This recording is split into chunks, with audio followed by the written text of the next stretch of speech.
Hello everybody, Zenny here, also known as Tim, bringing you guys a brand new video.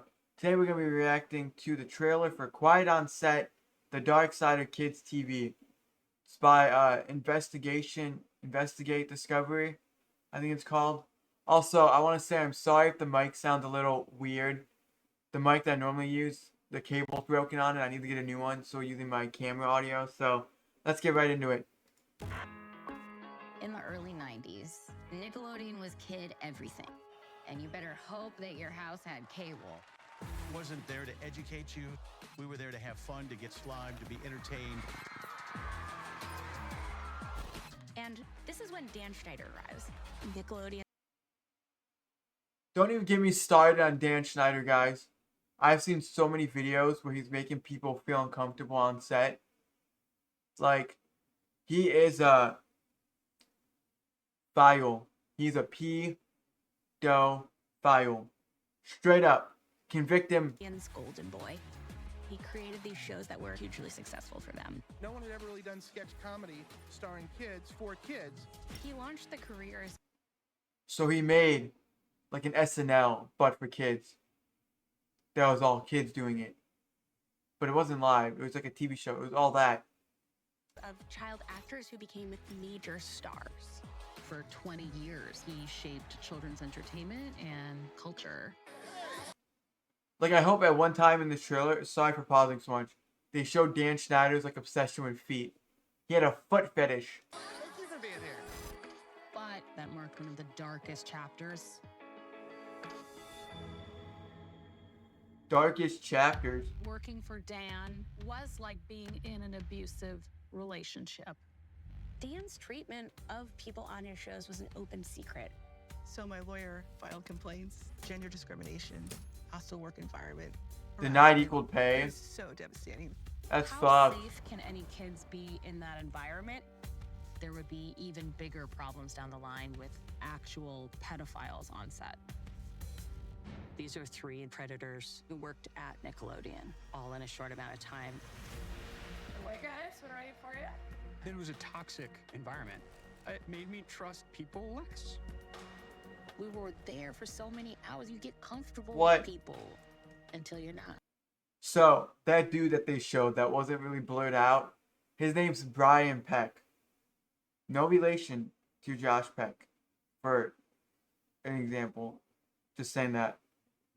Because I've seen a few people talk about this video, like their reactions to it and stuff, but I never actually fully reacted to it myself.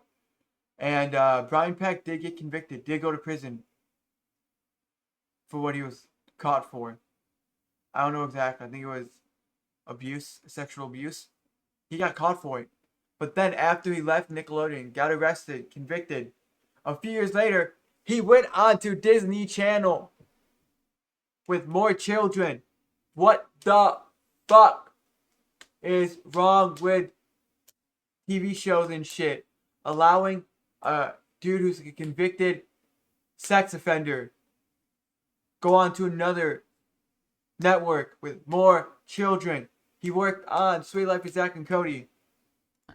I had no idea what I was saving my son from. It was a house of horrors. They find this enormous trove of child pornography. The officer said we found Ziploc bags, each one with a girl's name on it. 11 charges of child sexual abuse related to a child actor. It made me Yup, wonder Peck. who was being hurt. I've been waiting 17 years for today. It wasn't dealing with anybody on the shows or anything, right? It was a child actor. On one of our shows. Yes. Have you ever told your story?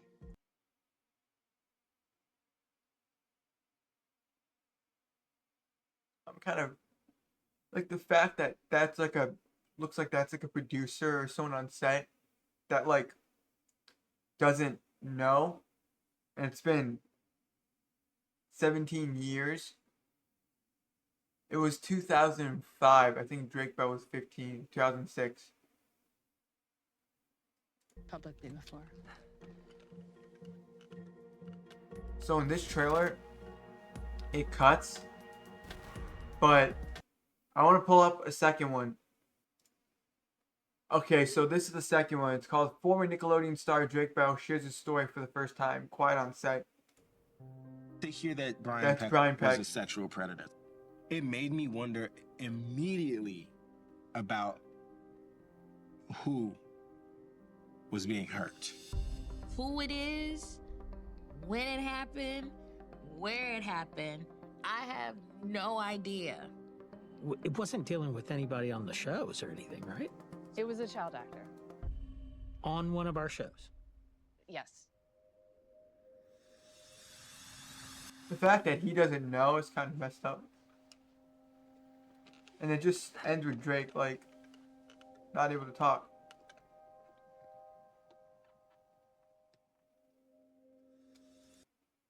Like, let me say one thing real quick.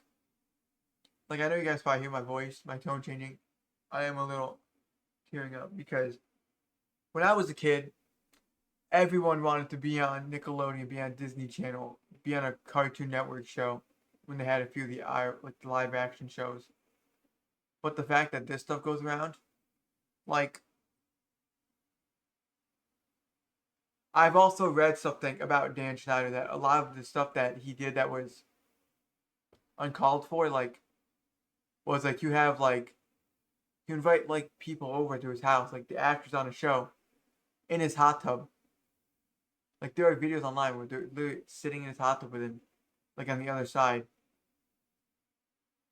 I'm like, why would they? If they're feeling uncomfortable from being on set with him, what makes it seem like it's cool? And if you guys don't know who Dan Schneider is, like who he looks like, he was shown in the first clip I showed you guys, but he's also the manager from Good Burger. I didn't know that until recently. But yeah, the fact that it just cuts to Drake walking out, and you can tell. You can just tell right here. Like me, it's like me, like he's about to break down and cry. Like I get that he did some stuff in the past that was uncalled for. It's because he was discouraged and stuff because it happened to him. And the fact that Brian Peck went on this swill for Zach and Cody. It's kind of fucked. But if you guys enjoyed the video, please like, subscribe, leave a comment down below. Also, please drop a big thumbs up. Please watch this video to the very end. Please watch my last few videos. I'll see you guys later. Peace.